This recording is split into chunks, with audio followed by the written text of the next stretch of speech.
start off. Just could you talk a little bit about Corey Gaynor's leadership?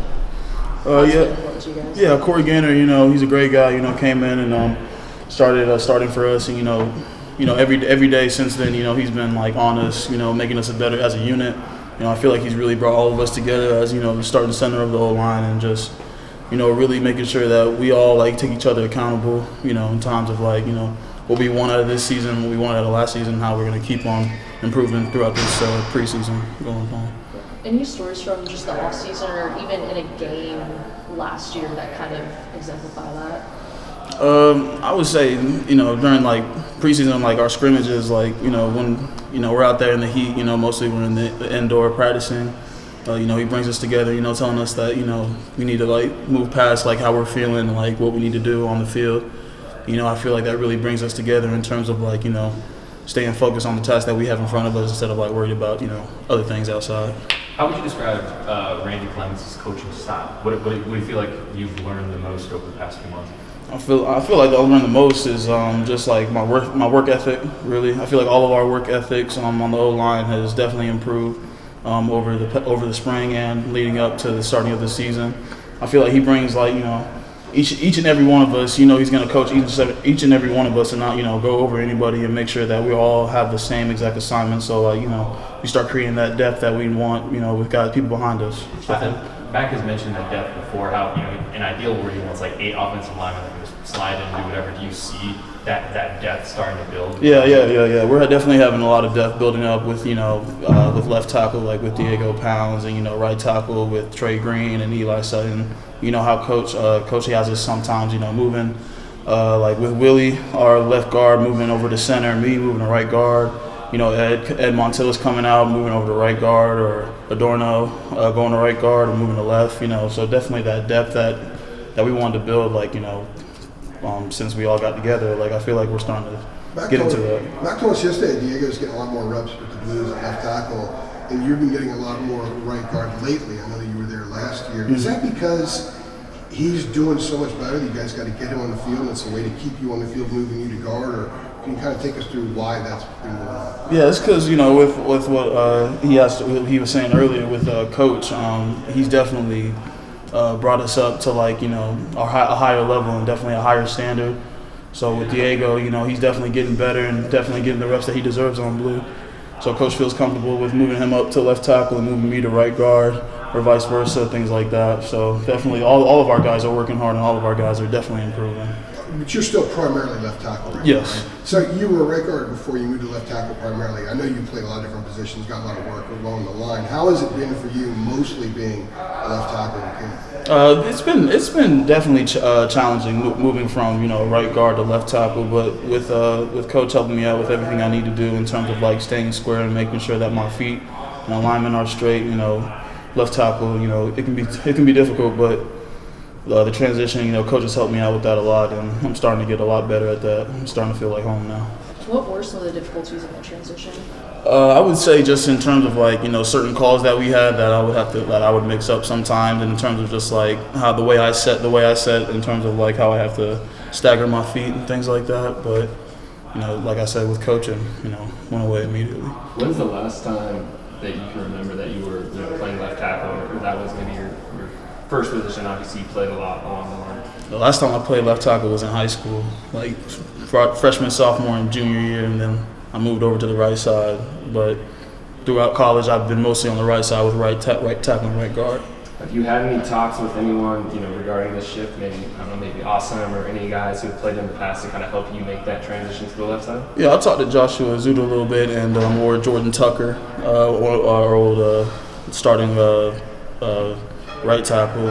He tells me, that I just have to listen to coaching and just make sure that I keep my alignment square to the line and just, let everything else fall in, because I know Coach is going to be there to help us throughout the whole way. We just talked to Jabari, and I know that one of the things that Coach Clemens told us and that Coach Winston told us in the spring was with the offensive line, you better balance. You need to be balanced yourselves so you can stay engaged longer, be more physical. Jabari says he's noticed that from you guys. Would you say that you guys have made significant improvement as far as keeping that balance and not just a run block, but in pass protection. So you're kind of at a point where Coach Clements is pleased with the progress. Absolutely. I mean, like, you know, he's pleased with this, like the progress going on. He's not pleased with what we're at right now. You know, there's still always room for more improvement. But in terms of just like the drills that he has us doing, you know, from like pre-practice, from like 40 minutes before until like, you know, doing extra stuff with us 30 minutes after, he's going to make sure that each and every one of us has an opportunity and a chance to make sure that we know exactly what we need to do in terms of like, you know, our assignments and like how we're supposed to execute those assignments. Max said yesterday that in the scrimmage there were some sacks still. There's still a little bit of sack issue. Do you think that you guys are getting closer to getting that fixed, or how far do you think you are? Oh, absolutely. We're definitely getting closer to getting that fixed. I mean, like, you know, we got Cayman Rucker, Mari out there on the end. You got Desmond Evans, who's back too, who's a great player for us. You know, we got a lot of great DNs, and so I feel like in terms of just us working, like I feel like we're getting better, and like, you know, it's good that, you know, it's not good, but in terms of them getting back there, it shows that we still have guys that can, you know, execute to get to the ball, and that just means that we need to work better to stop that kind of thing. William, I wanted to ask you specifically about Zach Bryce and Trevion Green, a couple of younger guys on that line.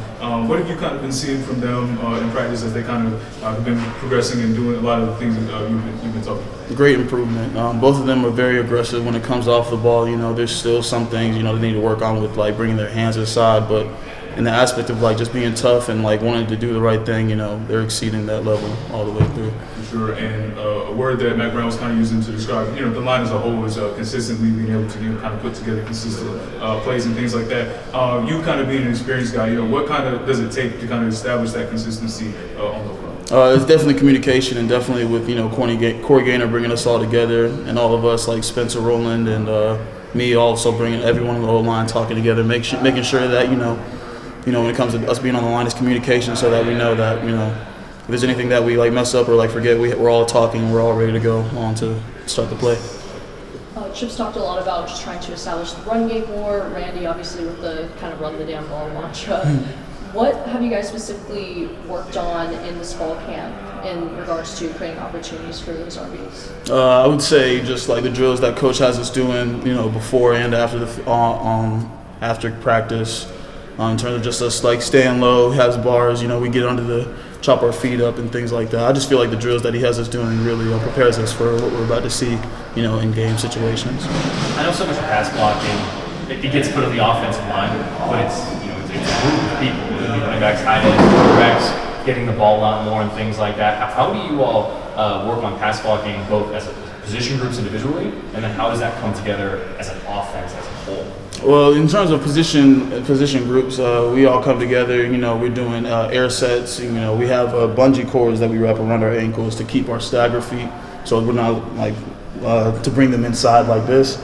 We keep them at a stagger like this, and we have a bar to keep that stagger as we're setting. So I feel like that helps a lot for us. That definitely improved a lot of our stagger stances. And in terms of just as an offense as a whole, you know, we just got to execute and just get it done and make sure that we're all on the same page. It sounds like it's about a lot of communication for sure. Absolutely. It's always about that. A little bit off the field, but doing a story about Heels for Life and kind of the community service aspect of that. How have you gotten involved with that this summer? Just what does that mean to you?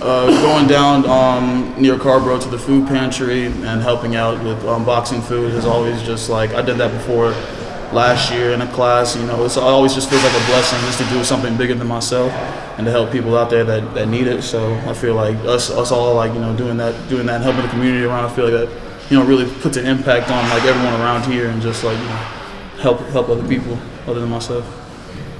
All right.